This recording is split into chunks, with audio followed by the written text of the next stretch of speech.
This sweet boy is George. He's a Brittiany spaniel and he is still a puppy. Today he is getting a bath and a nail trim. So for just some brief history on the Brittiany, they originated in France. The Brittiany first comes into historical focus in paintings and tapestries of the 17th century. The Brittiany was introduced to America in 1931. In 1934, the AKC registered its first dog of the breed, then called the Brittiany Spaniel. During the 20th century, American and French lines diverged. By mid-century, the U.S. breed fancy considered their Brittany's more pointers than spaniels in working style, and the AKC breed name was shortened to Brittiany in 1982. Under any classification, Brittany's are happy, durable hunting companions prized for stamina and an excellent nose for birds. They are among America's most popular and successful field dogs. So as I finish up his nails, I'm going to talk about why I choose to use the Dremel. I like using the Dremel for two reasons. One, I'm able to get closer to the quick, therefore it recedes the quick and we don't have a super long nail. It also smooths the edge of the nail, so they're less likely to scratch owners, children, especially elderly owners. Quite often ask us to trim the nails quite short. So I'm going to use a 30 blade now and just get all of that paw pad hair out. Increases traction on slippery floors such as hardwood floors and tile and laminate and sealed concrete, and it also prevents matting. Matting in between the paw pads is extremely painful. I compare it to us having a really big rock in our shoe and walking on it all day long. So our main thing that we want to do with puppies is get them used to grooming. We want to get them used to the feels and the sights and the sounds and everything that goes with grooming. So the first few trips to the groomer, we may not be able to do everything with the dog or the puppy. We strongly recommend grooming be started at 8 weeks. And if there's groomers around you that won't take your dog at 8 weeks due to not having all the shots or whatever the reason may be, please work with your puppies at home. You want to mess with the inside of their paw pads and move your fingers around. You want to get them used to lifting up their leg and holding it like I'm doing here. You want to get them used to looking inside their ears and touching inside their ears. Get them used to holding their snout. When you hold their snout, that's the only way we can control their head without, potentially causing injury. So here I am just doing a little bit of a sanitary trim since he is a puppy. We want to make sure to get that trimmed up so there's no urine or feces that will get stuck. And so I just am going to go up a little bit on the belly so he's not peeing on the fur up there. We do a pretty close sanitary trim on most dogs for hygienic reasons. I believe here I'm using a 10. Usually I use a 15, but on puppies and elderly dogs, I tend to use a number 10. So he is ready for the bath now. I'm going to get him in the bathtub.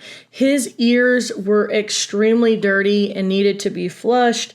He absolutely did not like this process, but it was absolutely necessary. As you can see, there is a ton of dirt down in there. And then as we flush out those ears, all of that dirt and debris is flushed out, and you will see it in a minute in the bathtub floor.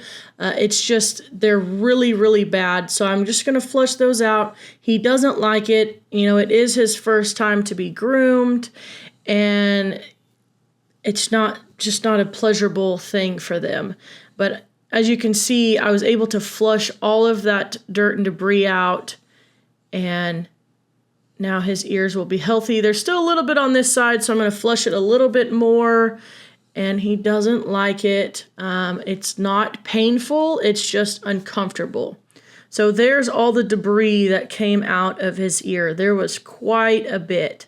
So for any groomers out there that have never flushed a dog's ear, I strongly recommend it for those that are really bad. So I'm using our bathing system that's actually attached to the other big bathtub that we have, but I just took the hose over and turned it on, and I'm using it. Just really want to make sure to get him clean. We're going to get everywhere. So how the bathing system works is it mixes the soap with the water and dilutes it for us.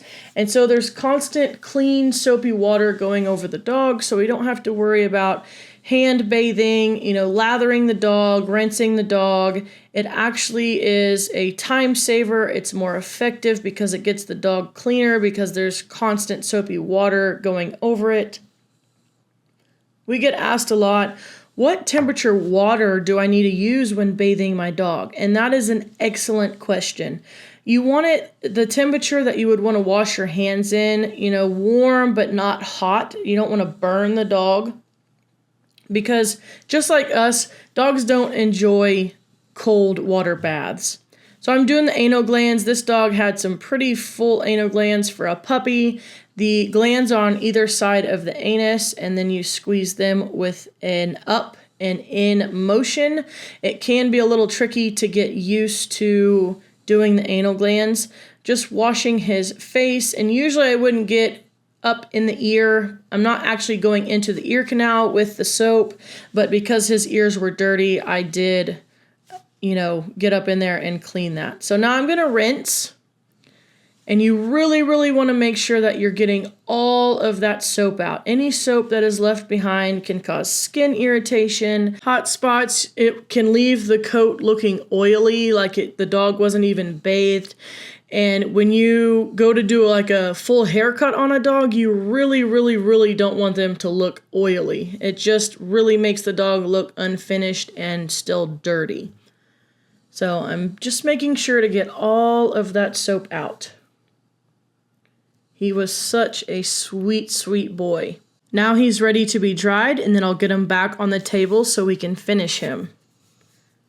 So I'm going to start by brushing him.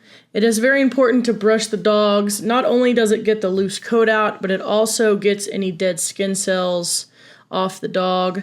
So I'm just going to trim up these legs just a little bit. They're a little fluffy, and I really don't like to leave dogs unfinished. It just kind of makes the groom look bad. So I'm just going to brush this back here just a little bit more, and he is just the sweetest thing.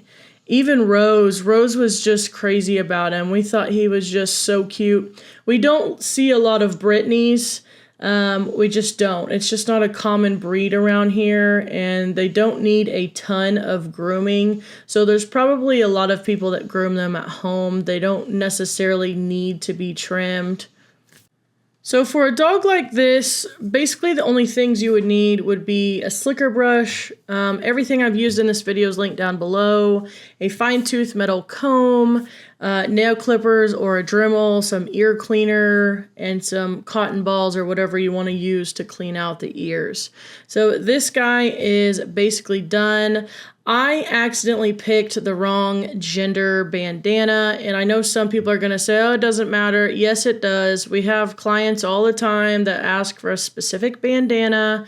This is a boy. I did realize it before the owners came and picked him up, and I switched the bandana out.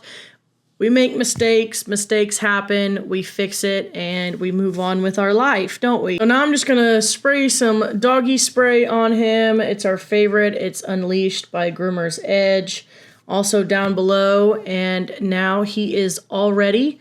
Here is the final look, and he is ready to go home. So nervous, sweet boy.